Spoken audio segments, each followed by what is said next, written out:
Hello everybody, welcome to Krista So Crafty. I'm glad you're joining me here today. So today we're going to be making some little towels to put on your oven. You know, in the oven door? We're going to make some for that. So stick around and let's get right into the craft. So items we're going to need. Some sort of a towel. I just have this kind of, it's like a terry towel. I have my pattern. To make my pattern, all I did is cut out a piece of cardboard that was 8.5 by 9.5.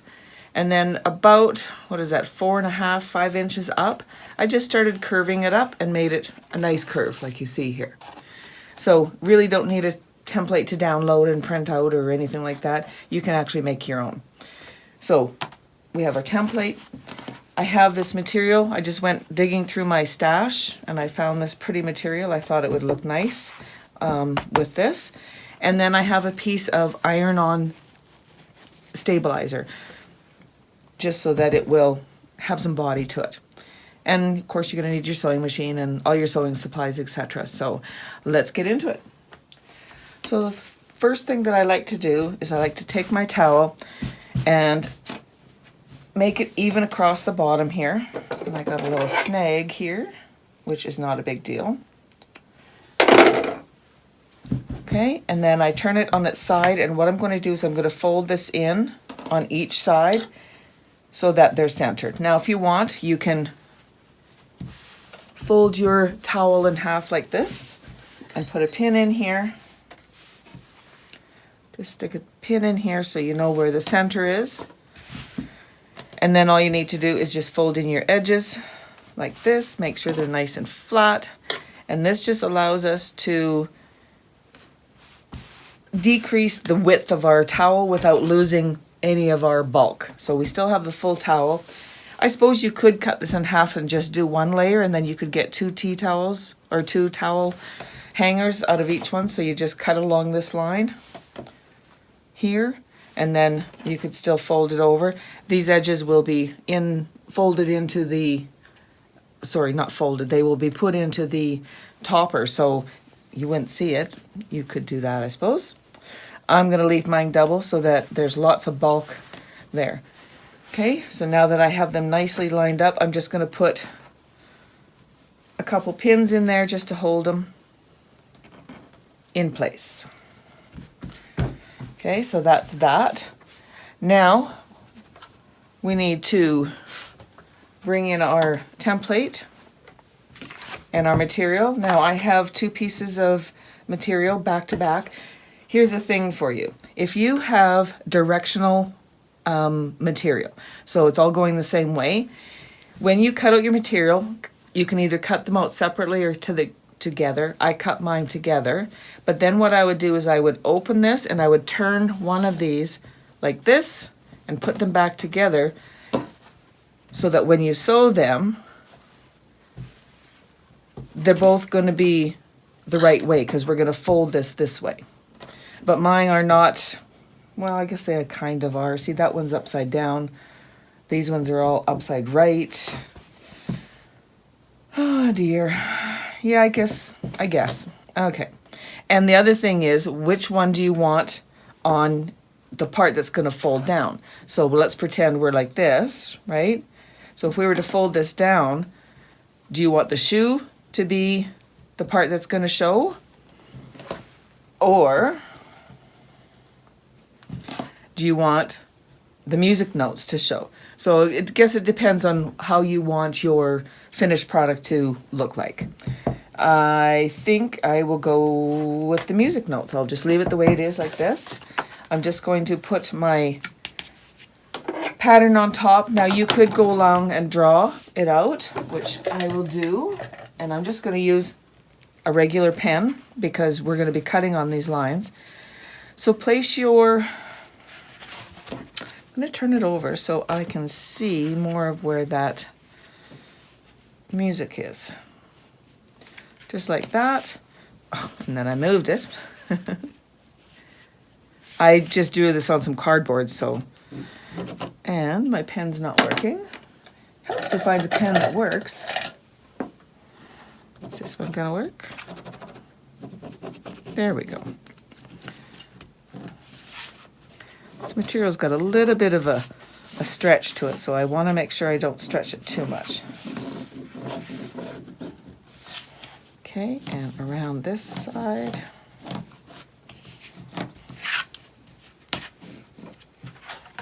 And then we'll just take our scissors and cut both layers. Now, if you want at this point, you could put some pins in to hold it together, but I really don't think that they're going to change or that they're going to move.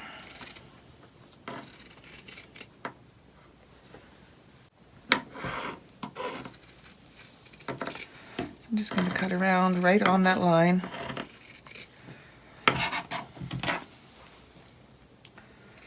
Trying to keep my material together so that nothing shifts.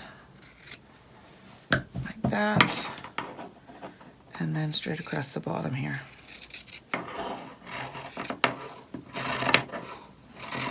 This is a really quick and easy little project. So, you know, if you're looking for a nice little gift for somebody, or this would be a nice thing to do. All right, so now what we need to do is we're going to take our interfacing here, and one side is rough and one side is smooth. The side that's rough has the glue on it, and we're just going to place that on one of our pieces of material that we just cut out, and we're going to take that to the iron and attach that on there. I'll be right back.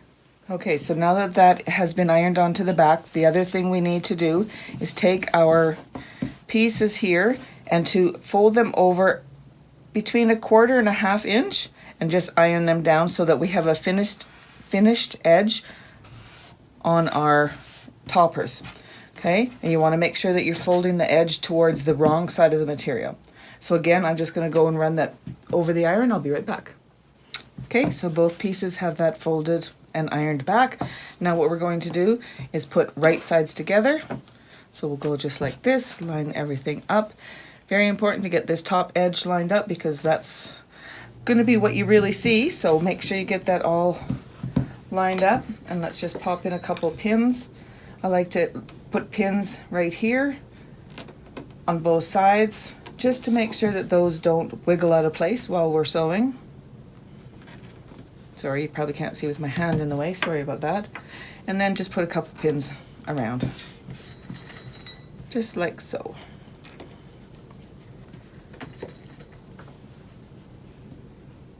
Oops. And there. Okay, so now we'll take this to the sewing machine and we're going to start sewing here. We're going to do a back stitch. We're going to go all the way around, up and around the other side and do a back stitch.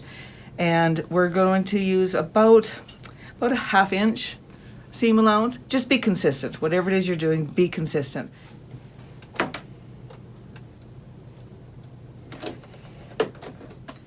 Be sure to remove your pins as you're sewing along. You don't want to sew over top of them. So I will do a back stitch, and I'm doing about a 1/2 inch seam, like I said. Just going all the way around.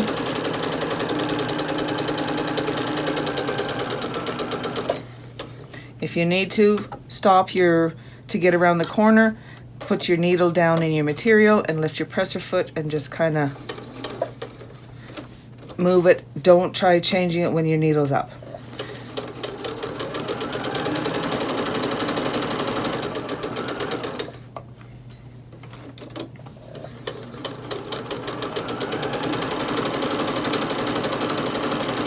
And we'll come up the other side and remove that pin. Make sure these are lined up here. There we go. And just do a back stitch. I go over back and forth a few times just to make sure it's secure, and then cut your threads.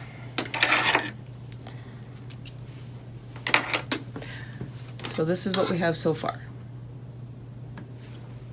All right, so now that we've done this, I'm going to take my pinking shears and I'm going to trim all the way around the edge here so that it helps it turn better, especially on the curves. If you don't have pinking shears, then what you can do is you can just take a pair of scissors, trim this still, and then just take a pair of scissors and just do little snips like this. Just make sure you don't cut your thread all the way around, and then that will help it turn and lay down nice once it's turned. But like I said, I'm going to use my pinking shears. So it's going to go, so there's, you know, between 1/8 and 1/4 inch of material between the stitching line. and where I'm cutting. And like I said, this just makes it so there's not as much bulk in those seams once we flip it around. So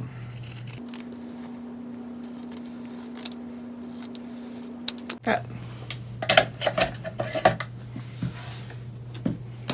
We are now ready to turn this around. So all I'm going to do is I'm going to open it up. I'm going to reach my hand in and just poke down on the tip of this and then pull it through. Okay, and there we have our little, it looks like a little bag. What I'm doing now is I'm just taking my hand and I'm just running it along the seam inside here. Now if you had a turner, like it's a tool, you could use that. I find just using my fingernails works as well. And that's that. Okay, so I'm going to take this over to the iron and give it a press, and I'm going to make sure that these seams get rolled out and that all the material is pushed to the very edge so that it's a nice neat seam all the way around. I'll be right back. Alrighty, so now we're going to move on to the next step. We want to put our towel inside of the little pouch, so to speak, that we made. Okay, so I took my pins out and now I'm just going to put this inside of that here, and I'm just going to flip it over and make sure it's getting in here and it's laying down as flat as it can be. Now I want to caution you. So I have my towel with the non-folded side, so this will be the front side when it's hanging on the stove. This is the back. This is will be the front, because when this folds over, my music notes here will be the part that folds over. I want to show you that. So see, when I fold this over and I button or snap it, my music notes are going to be facing out away from the stove, from the oven. So make sure if you have a piece of material that you want to be showcased like that you're putting it on here right. Otherwise it'll be backwards, and then, yeah. So now I'm just going to pop in a couple pins, and this is pretty thick, but I think we can do it. I just want to do that to make sure that nothing shifts. I'm going to put one right here in the middle to try to keep all of these pieces together. Oh, I think I need to buy some new pins. Some of these just are not sharp anymore. Oh, and it went right through. The plastic piece on the needle went right through. My needle went all the way through. Oh boy. Like I said, I think I need to go buy some new pins. Yeah, that one's working a lot better. There we go. And I will put one more in here. And then I'm just going to flip it over and make sure that it's lined up nicely on the front and on the back. So now we're ready to take it to the sewing machine. Alrighty. And I still put my pins in backwards. Doggone it. Oh well. Okay, so I'm going to do a zigzag, and I'm going to do a fairly large zigzag, probably on my machine about a 7, and then I'm going to decrease the length so that it's going to be fairly close together. You can't go too small because this is so thick, but yeah. So what I'm doing is I'm going to start with my needle right on the edge of this fabric here. So right on the edge of this fabric, and that's where I'm putting my needle in, and I'm going to back stitch.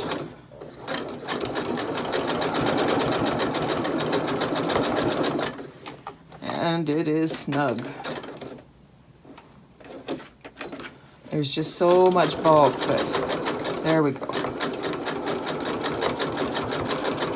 There it goes. Let's pin out of here.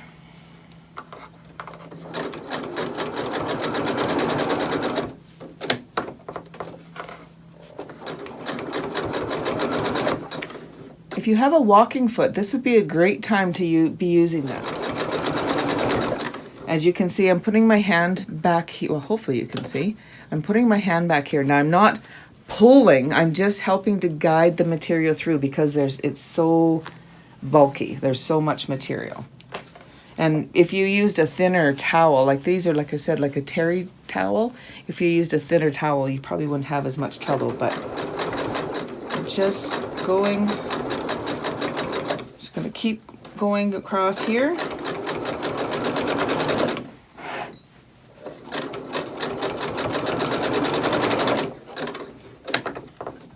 And if you ever need to adjust anything, remember to put your needle down and then make your adjustments. Okay, and I'm at the end. I'm just going to backstitch and cut my threads. All right, so now the moment of truth is when you turn it over, you want to make sure that you're stitched all across here, that it's catching everything inside. So this is not going to come off at all. It's caught all the way on both sides. All right. Okie dokie. So now we need to put our closure on here.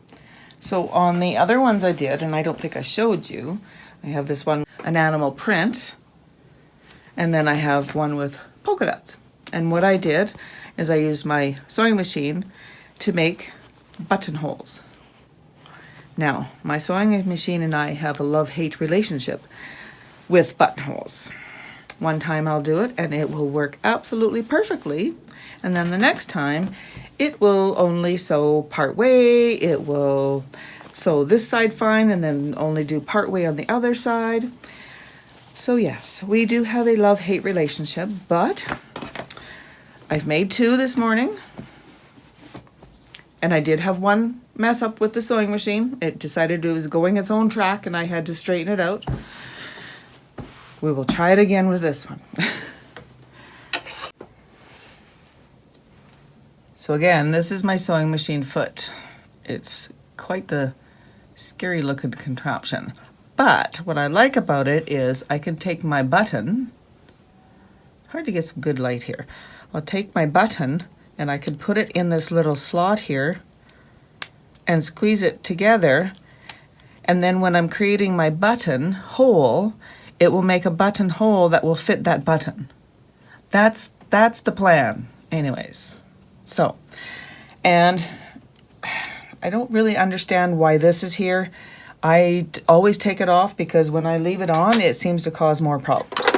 So all I'm going to do is I'm going to change it out.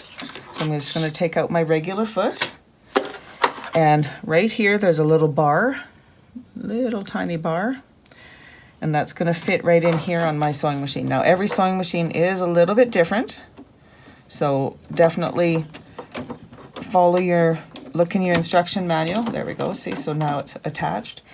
The other thing is, and I want to bring you in close to show you this. All right, so now that I have my buttonhole foot on my machine, there's another little toggle right here, and you need to bring on, I have a Janome, what do I have? I have a Janome S5, and that you have to pull this down. If you don't pull this down, your buttonholes don't work properly.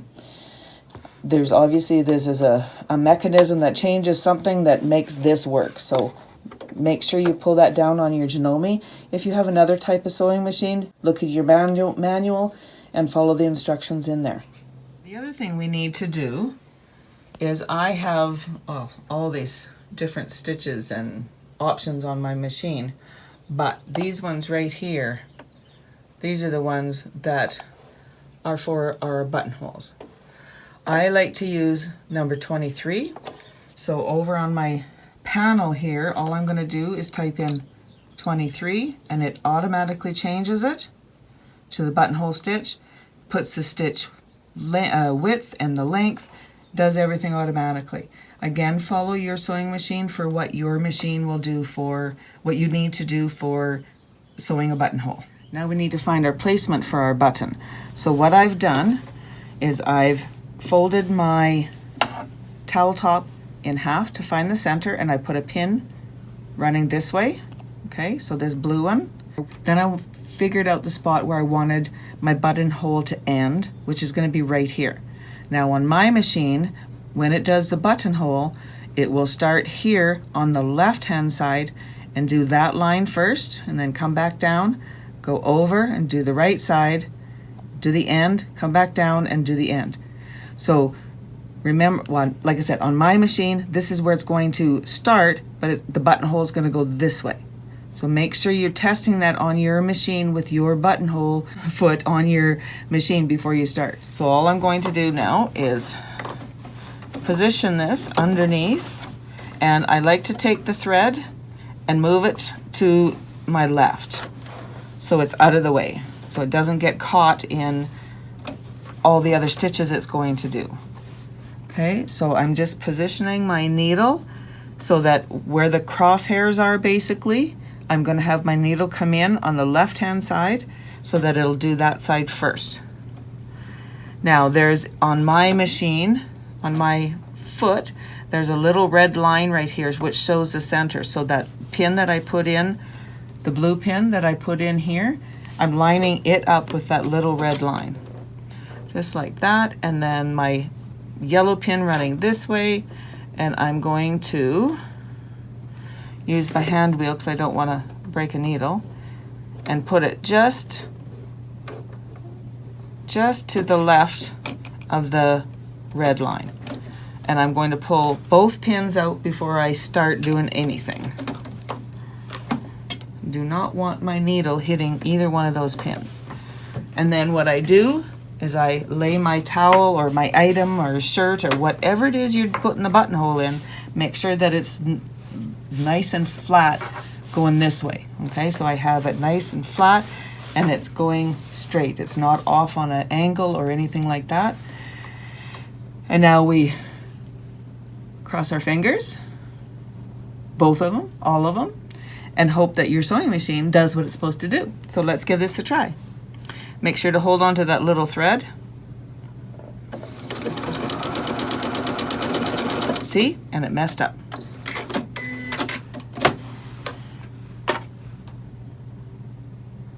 Oh, I can just leave it. Okay, let's try that again.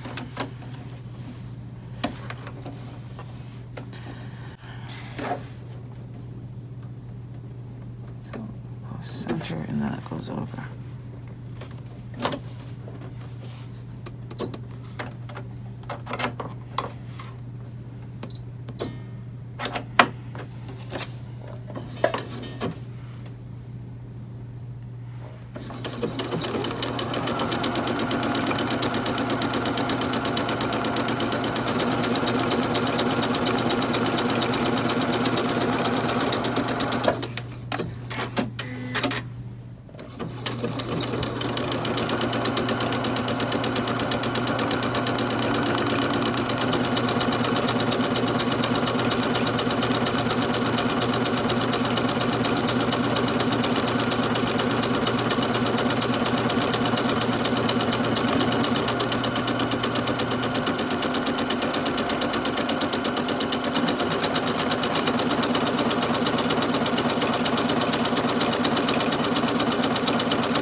Wow, is that took 3 times, because the first time it stopped here, and then it didn't even start sewing until here, and yeah, I don't know what I'm doing wrong on with my Janome, but I have a buttonhole. I'm happy with that. Okie dokie. So like I said, we have a buttonhole. So now I'm just going to take my little snips here and snip off the thread. And now what you want to do is you want to take a seam ripper, or the seam ripper is the easiest thing to use, but something that you can now cut the material in the middle of this. See how there's a little strip of material there?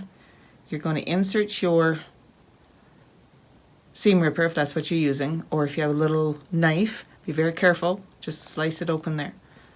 So put your hook all the way through, You see that? Nope.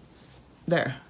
So I put it all the way through the material, and I'm going to gently, so this is sharp in here. So as I insert the seam ripper in the material and then start pushing, it cuts that material.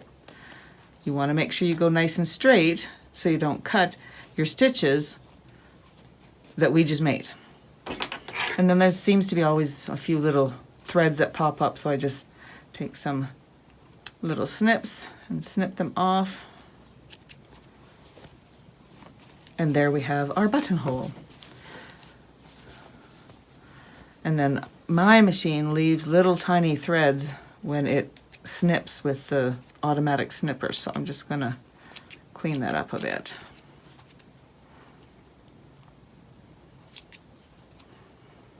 Like so. And now we're ready to sew on our button here. So I'm just finishing sewing on my button. I've gone through quite a few times, and I'm just going to wrap the thread around the base. Not the base, I guess the threads in behind. It just helps to add a little bit of a space so that the button will stick up. And then I'm going to tie a knot in here. So I'm just going to run my needle through there and back through the loop, and I'm going to do that a couple times like that. And then what I like to do is I like to take my needle and I like to bury my thread. So what that means, see if I can get up close here, is I will take my needle and I'll go into the material just under this top layer of material, not all the way through. Run my needle through there, a distance away from where it's tied off, and push it through. And now I can trim my thread,